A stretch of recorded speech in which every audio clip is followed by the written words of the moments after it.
Silahkan subscribe, like, dan nyalakan loncengnya. Atas nama pribadi dan keluarga, saya sangat sedih dan berduka terhadap musibah yang terjadi karena banjir yang baik yang terjadi di Aceh, Sumatera Utara, dan Padang. Musibah ini saya kira ini pertama kita lihat apakah ini kutukan Tuhan atau kutukan alam.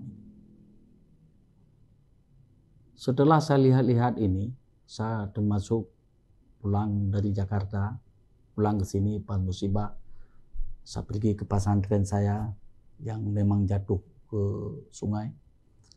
Saya lalui, biasanya pulang ke pesantren hanya 3 jam, tapi ini sampai 7 jam. Dan kehidupan orang yang sangat sedih di lapangan, orang menderita, tak bisa dilalui, jalan putus di mana-mana. Saya melihat ini bukan hanya hukuman Tuhan, tapi ini lebih karena kutukan alam kepada kita ini. Kenapa bisa terjadi demikian? Karena kita yang merusak lingkungan. Terjadi deforestasi, penambangan salah kaprah, kemudian alih fungsi lahan di mana-mana. Sehingga waktu turunnya hujan besar-besaran ini, hujan itu, air itu tidak bisa menahan. Karena tidak ada lagi hutan, udah habis. Terjadi deforestasi. Kemudian terjadi penambangan salah kaprah yang terjadi di mana-mana. Di mana yang banyak terjadi deforestasi, di mana yang terbanyak terjadi penambangan yang salah kaprah ini, di situ dahsyatnya akibat yang kita hadapi. Kita bisa lihat misalnya di mana-mana, misal gelondongan besar-besar turun. Apakah karena itu HPH? Bukan. Karena dia alih fungsi lahan. Lahan dulu, hutan dulu bisa menahan air. Sekarang kita potong. Kayu itu kan nanti bisa kita jual misalnya. Kita jadikan pupuk. Dan kita tanam sawit di belakangnya. Siapa pelakunya ini? Ini pelakunya ini adalah orang-orang intelektual. Orang-orang hebat, orang-orang ilmuwan. Kalau dulu ilmuwan itu jadi rujukan di mana-mana. Sekarang ini ilmuwan ini adalah dia seperti kurang memperhatikan terhadap lingkungan. Jadi jangan kita salahkan rakyat kecil. Rakyat kecil ini akibat daripada dampak yang dilakukan oleh para tokoh yang mengakunya dirinya tokoh, yang para pengusaha yang mengakunya diri pengusaha. Kalau dulu pengusaha yang bisa kontraktor, ada uang sedikit, cari lahan, potong hutan, buat sawit. Kita senang kehidupannya sekarang. Tapi bagaimana ada masyarakat yang menderita ini?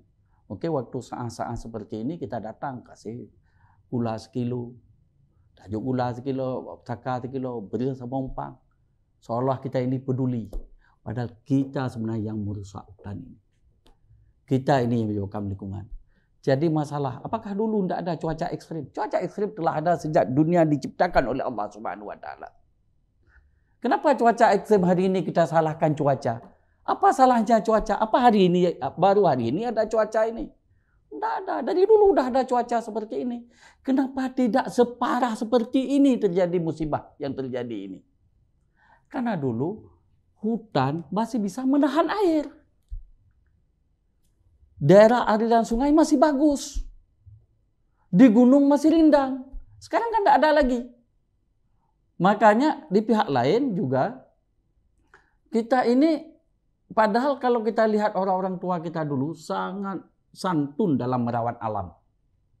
Sangat santun dalam menjaga alam.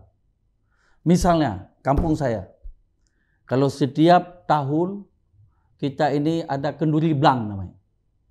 Pergi ke pucuk sungai untuk berdoa, mencari berkah. Bawa kayu, satu seorang membawa kayu untuk dia tanam. Supaya apa? Kawasan itu tetap rindang, air tetap mengalir. Contoh umpama di Bateli, tidak pernah dalam sejarah kurung Bateli itu adalah kering. Tapi waktu kering seperti kemarin berebut orang datang ke pintu air. Kenapa sini ada air, di sana ada air? Bukan salah mereka yang kecil ini beribut di pintu air. Tapi kenapa di hulu sungai udah rusak, tidak ada air? Begitu juga Pedada, begitu juga Merdu yang kami lewati. Kita lihat bagaimana sawah masyarakat sekarang rusak semuanya. Kita lewat mulai dari Merdu sampai ke Ulim. Sampai kami waktu lewat mobil kami mau diherek ke ini karena semangat dekat kita harus pulang melihat kondisi masyarakat. Apapun yang kita bawa dalam mobil kita habis kita bagi, ya, karena hanya kepedulian. Kita lihat bahwa ini terjadi bukan salah Tuhan, tapi ini terjadi salah manusia sendiri, tidak mampu menjaga alam yang telah diciptakan oleh Tuhan. Makanya kita buat konsep misalnya hutan adat. Bagaimana masyarakat bisa menjaga hutan? Setelah ditetapkan hutan adat, datang pengusaha, datang penguasa, merambah hutan adat juga. Seperti yang terjadi di Pedada. Padahal itu sudah dideklar oleh pemerintah, oleh itu menjadi mungkin milik hutan adat. Juga dihancurkan. Yang sudah ditetapkan aja bisa rusak. Apalagi yang belum ditetapkan.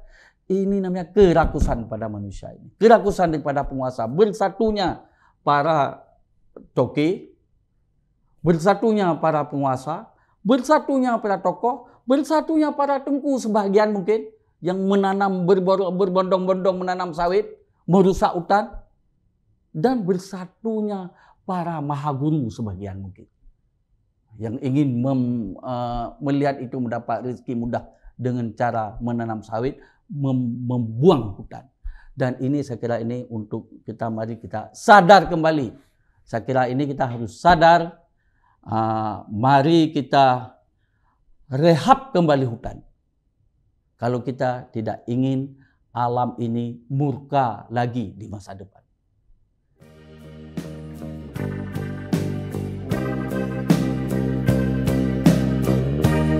Jika video ini bermanfaat untuk Anda, silakan subscribe, like, dan nyalakan loncengnya.